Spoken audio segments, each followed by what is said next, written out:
Hello বন্ধুরা, কেমন আছো তোমরা সবাই? আশা করি তোমরা সবাই অনেক ভালো আছো।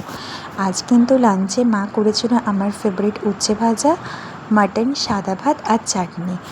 এরপরে কিন্তু বেশ কিছুক্ষণ রেস্ট নেওয়ার পরে ডোডোকে নিয়ে একটু বেরিয়েছিলাম।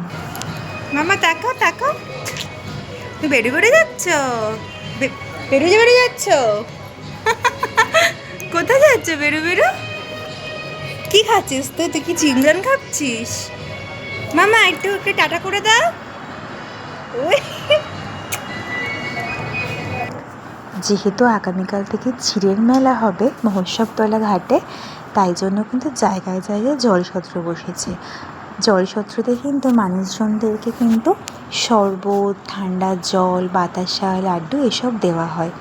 তারপরে প্রায় দেখলাম 6টা বাজতে 10 বাজে, 6টা থেকে আমার পড়ানো, তাই জন্য ভাবলাম শ্রীনিকেতনের বাইরে যে এই গাছের দোকানগুলো রয়েছে, বনবিতানের আন্ডারে পড়ে এগুলো, তো সেখান থেকে একটু ঘুরে ডোডোকে গাছগুলো দেখিয়ে নিই।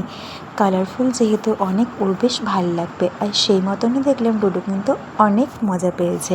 কত রকমের গাছ, কত সুন্দর সুন্দর ফুল আর ইনডোর প্ল্যান্টের বাহার একদম। এরপরে কিন্তু চলে এলাম বাড়িতে।